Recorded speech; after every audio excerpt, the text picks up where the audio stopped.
सावधान। इस सीरीज के 7वें एपिसोड में आपका स्वागत है।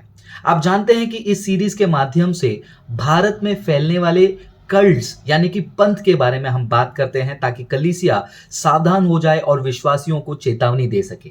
हमने कई सारे कल्ट्स के बारे में बात किया है, लेकिन आज एक ऐसे कल्ट के बारे में हम बात करने जा रहे हैं जो भारत की कलीसियाओं के गांव में घुस चुका है और उनके ब्रांचेस बहुत फैल गए हैं। उनकी झूठी सिद्धांतों के कारण हजारों क्रिश्चियंस अपने रेगुलर चर्च को छोड़कर इस कल्ट में शामिल हो रहे हैं। ये कल्ट का नाम है world mission society church of God, जिसको सीओजी के नाम से भी जाना जाता है और आज लोग इसको माता यरूशलेम पंथ के नाम से जानते हैं।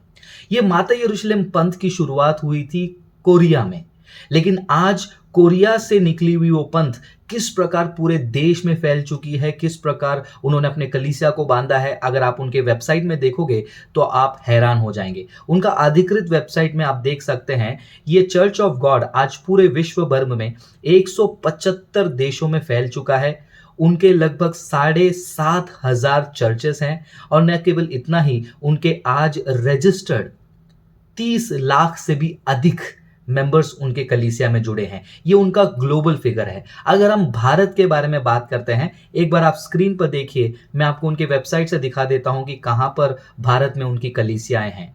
ये उनका अधिकृत वेबसाइट है जिसमें आप देख सकते हैं church of God Pune, Mumbai, Hyderabad, Panaji Goa, Tiruchirappalli, Tirunelveli, Hyderabad, Jabalpur, Mysore, Chennai, Navi Mumbai, Raipur, Boisar, Bangalore, Ahmedabad, Virar, Pimple Gurav, Margao in Goa, Thane, और न केवल इतना ही, अगले पेज में भी आप देखिए ये फैल चुके हैं लखनऊ में, रांची में, शिलोंग में, पुणे में एक और उनका ब्रांच है, पौंडीचेरी में, कोयम्बतूर में, कोल्हापुर, नागपुर, राजमुंद्री, सोलापुर, लोहिनी, इंदौर, विशाखापट्टनम, लोनावाला, कटक, वेलोर और कोलकाता। ये सारे जो आपने नाम देखे ये इनके रजिस्टर्ड चर्च हैं और इनके अलावा और भी बहुत सारे इनके चर्च हैं जो अभी फिलहाल रजिस्टर्ड नहीं है, लेकिन वहाँ पर भी बहुत सारे कलीसियाँ के लोग भटक कर जाकर आराधना करते हैं। ये माता यरूशलेम पंथ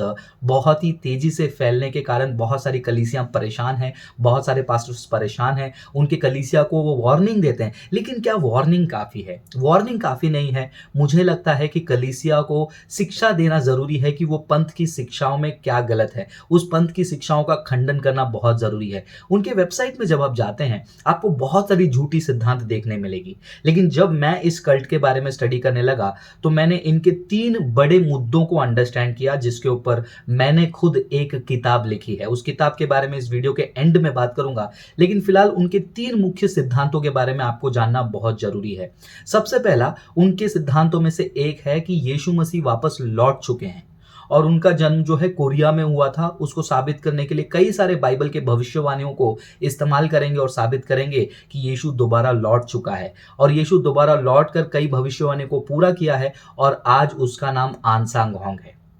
माता यरूशलेम पंथ वाले ये भी कहते हैं कि जैसा पिता पुत्र पवित्र आत्मा के नाम से बपतिस्मा देने के लिए कहा गया है, यदि पिता का नाम यहोवा है, पुत्र का नाम यीशु है, तो पवित्र आत्मा का भी नाम होना चाहिए। और वो पवित्र आत्मा का नाम अंतिम दिनों में दिया गया है। उसके सबूत में वो प्रकाशित वाक्य में से कुछ वचनों को निकालकर प्रस्तुत करते हैं, जिसकी वजह से बहुत सारे विश्वासी कंफ्यूज हो जाते हैं। तो क्या वाकई में इनका ये सिद्धांत बिब्लिकल है? दूसरा उनका सिद्धांत है कि पिता परमेश्वर के अलावा एक माता परमेश्वर भी है। उसके लिए वो गलातियों के किताब से कुछ वचनों को लेते हैं, प्रकाशित वाक्य में दुल्हन के शब्दों को इस्तेमाल करते हैं। ऐसे कई सारे वर्ड्स को मिक्स करके वो ये साबित करते हैं पिता परमेश्वर के साथ साथ माता परमेश्वर भी है। उनका तीसरा मुद्दा है कि आज कलीसिया जो है 10 आज्ञाओं से दूर चली जा चुकी है। 10 आज्ञाओं में से चौथा आज्ञा है सैबत को मानना, और सैबत जो है रविवार को नहीं बल्कि शनिवार को होता है। अगर एक सच्चा विश्वासी है, बाइबल पढ़ता है, तो उसको सैबत मानना चाहिए जो 10 आज्ञाओं में से एक है। लेकिन कलीसिया के लोग बहुत सारी झूठी शिक्षाओं में जा चुके हैं, इसीलिए वो सैबत जो शनिवार का आराधना है उसको पुनर्स्थापित करने वाले आन सांग होंग जो आखिरी मसीह हैं, ये उनका सिद्धांत है। तो क्या कलीसिया को रविवार को आराधना करना चाहिए या फिर शनिवार को आराधना करना चाहिए? इन बातों में, ये 3 मुद्दों में जो है ये कल्ट भारत के बहुत सारे कलीसियाओं को कंफ्यूज कर चुका है। इनके ब्रांचेस कई जगह खुल गए हैं। मैं खुद कई सारे शहरों में जाकर सेमिनार करके आया हूँ। हाल ही में हमने मीरज सांगली के एक इलाके में हमने सेमिनार किया था, पुणे में किया, मुंबई में किया, लखनऊ में, दिल्ली में, कई जगहों पर मैं सेमिनार करता हूँ और सेमिनार काफ़ी नहीं है। इसीलिए इस विषय में, जैसे मैंने कहा, मैंने एक किताब भी लिखा है इन 3 मुद्दों को जवाब देते हुए।